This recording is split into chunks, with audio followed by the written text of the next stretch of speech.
sono notoriamente per l'indipendenza del Veneto, che non vuol dire non avere una visione diciamo, dell'autogoverno del territorio che si confronta con le altre realtà italiane ed europee, anzi chi pensa che l'indipendentismo sia una forma di provincialismo sbaglia di grosso. È l'Italia che si dimostra provinciale rispetto alle realtà del mondo che si stanno sviluppando.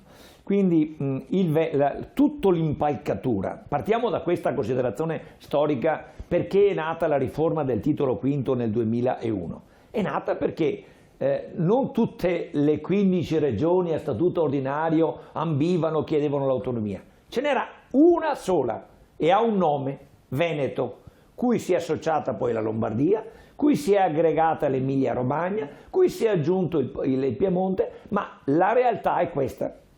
L'autonomia differenziata è nata e costruita con la modifica del titolo V pensando al Veneto.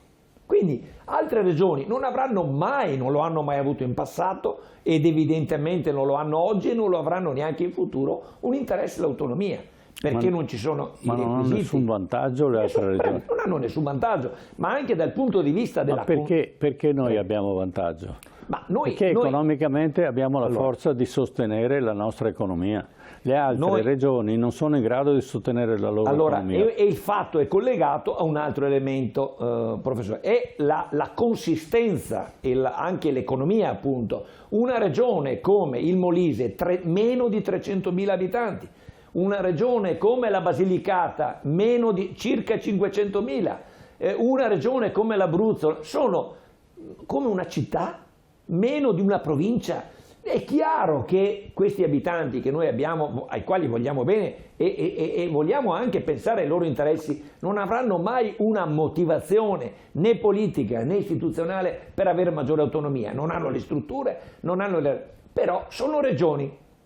Il Veneto è una realtà diversa, attuale e soprattutto ha una realtà storicamente diversa perché ha che cosa? Ha una forte identità, ha una storica esperienza di autogoverno, ha un millenario esercizio della sovranità e indipendenza. Questa è la nostra storia, è una cosa che nasce dai pori della nostra pelle, che respiriamo tutti i giorni, che poi negli ultimi anni si sia un po' sbiadita, mal gestita, perché abbiamo visto, no? È stata infatti, io penso che ci siano anche delle gravi responsabilità del Veneto nella gestione di questo affare, oltre che quelle politiche. È stata quando tu hai in mano un consenso personale della maggioranza, del Presidente, vabbè, non vogliamo tirarlo in ballo, però è così, uno che prende quasi il 77% di consensi personali, ci porta a un referendum di cui lui è il padre putativo, il padre naturale siamo noi di Indipendenza Veneta, questo l'abbiamo, e lo ha riconosciuto anche lui, che un referendum votato, partecipato, senza le schede elettorali, perché il Ministero dell'Interno non le ha date, abbiamo dovuto farci in Veneto anche la schedina il certificato elettorale, dal quasi 60% dei cittadini veneti senza poter far votare i veneti all'estero, no? Quelli che sono andati al voto al 98,1% hanno detto sì. Tu hai una forza contrattuale come questa, cioè io penso come avvocato, mi trovo un cliente, no, che è socio, facciamo un esempio che la gente capisce, in una società dove ha il 98,1% delle quote sociali. L'interlocutore, il socio che rompe le scatole, che in questo caso sarebbe Roma, ha l'1,8%, perché questa la politica va tradotta brutalmente in realtà. Io mi incontro con questo qua, faccio un sorriso, dico scusa, quanto tempo vuoi per andare fuori? Quanto costa la tua uscita? Tradotto in termini politici, io non sarei andato là a fare nessuna legge. D'altronde Calderoli stesso, e qua non è che voglio correggere il professor Trabucco, ma Calderoli aveva detto che la legge gli faceva venire i brividi perché non serviva. Illustri costituzionalisti l'hanno spiegato, lo diceva Trabucco sempre prima, bene, io sono d'accordo, non serviva, perché l'articolo 116, terzo comma sull'autonomia differenziata, ha la stessa procedura, e magari poi l'illustre amico costituzionalista ce la spiega, dell'articolo 8 della Costituzione, che regola le intese tra lo Stato e le confessioni religiose, che per prassi il Parlamento, quando gli veniva portata quella intesa tra Stato e confessioni religiose, non modificava neanche il testo nel suo contenuto sostanziale, faceva solo modifiche formali, è quasi come un prendere o lasciare. Parlamento è sovrano, poteva, una volta che arriva la legge sull'intesa anche religiosa, quella sull'autonomia, avrebbe potuto bocciarla, cioè non va bene, avete sbagliato tutto, ci mancherebbe, e su questo sono d'accordo. Ma oggi abbiamo, per effetto di questa vergognosa, pessima, illeggibile, creativa, orientata politicamente sentenza della Corte Costituzionale, abbiamo paralizzato il governo,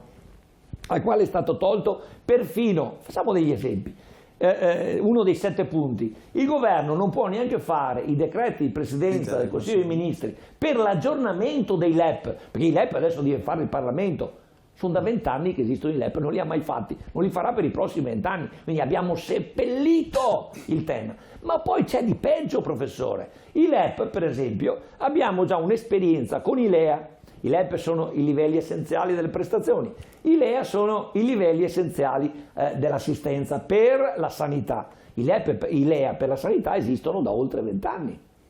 Allora, siccome esistono i LEA per la sanità, i LEA quello di livelli essenziali di assistenza, garantire i diritti civili e sociali per tutti i cittadini in tutta Italia in modo tale che non vi siano sanità differenziate. Chiedo, e il mio è un sarcasmo, ma la sanità allora in 20 anni dei LEA dovrebbe essere uguale, non dovrebbe esserci il turismo sanitario dalla Calabria e Veneto e viceversa. Allora, professore, lei che è una persona seria, dica una cosa che la gente capisca. Quanto tempo ancora, usque tandem direbbe il storico, dobbiamo attendere per essere presi in giro, svillaneggiati, derubati di democrazia e di libertà, perché nessuno di noi fa la forzatura. Io stesso, che ho sempre propinato l'indipendenza attraverso l'autodeterminazione, che non è in contrasto con la Costituzione, perché è anticostituzionale, non anti. Tornando al tema, qui siamo fregati tutti.